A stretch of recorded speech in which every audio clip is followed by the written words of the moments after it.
આજે ડીસા ખાતે બુથ પ્રમુખોની મળેલી બેઠકમાં સીઆર પાટીલનું નિવેદન। જેમના નામે તમે કટાક્ષ કરો છો અને જેમની ડિપોઝિટ જપ્ત કરવાની વાત કરો છો તો મારી ડિપોઝિટ બનાસકાંઠાની અઢારે આલમ અને મતદારો ભરવાના છે। મેં એના એક માટે એકાઉન્ટ ખોલાવ્યું અને એમાં 1 લાખ રૂપિયાની પણ આવી ગયા। તમે ડિપોઝિટ કરવાની વાત કરી બનાસકાંઠાના મતદારોનું અપમાન કરો છો, જેનો જવાબ 7મી તારીખે મળશે। આજે ડીસા ખાતે મળેલ બુથ પ્રમુખોની બેઠકમાં સીઆર પાટીલે નિવેદન આપ્યું કે તાકાત લગાવો, વારે ઘડીએ આપણને નડે છે ની ડિપોઝિટ જપ્ત કરી નાખો। બ્યુરો રિપોર્ટ, બેઠક ડીસા, બનાસકાંઠા। आज बनासकांठा अंदर कोई पार्टी नेता आव्या था अने एमनी जाहिर सभा में एवो दावो कर्यो के बनासकांठा में जे सामेना उम्मीदवार चूंटणी लड़े छे एमनी डिपोजिट जप्त करवी पड़े अने एमनी डिपोजिट जप्त थवानी छे। एमनी डिपोजिट रहवा देवानी नहीं।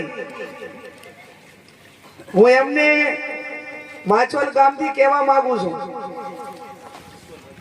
के जेना नाम वगर तमे कटाक्ष करो छो अने जेना डिपोजिट जप्त करवानी वातो तमे करो छो,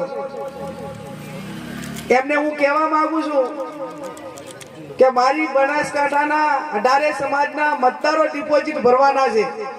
एनु मैं एकाउंट पर खोलाई नाख्યું છે અને સમગ્ર જિલ્લામાંથી એનામાં એકાઉન્ટમાં 1 લાખ રૂપિયા પણ આવી ગયા છે।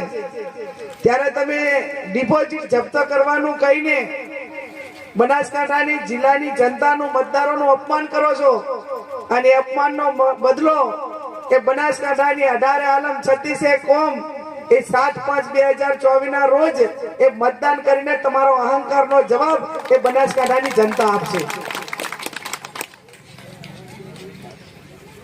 सामेना पार्टीना उम्मीदवारोने जीताडवा माटे अने छवि मायथी छविना दावा करवा वाळा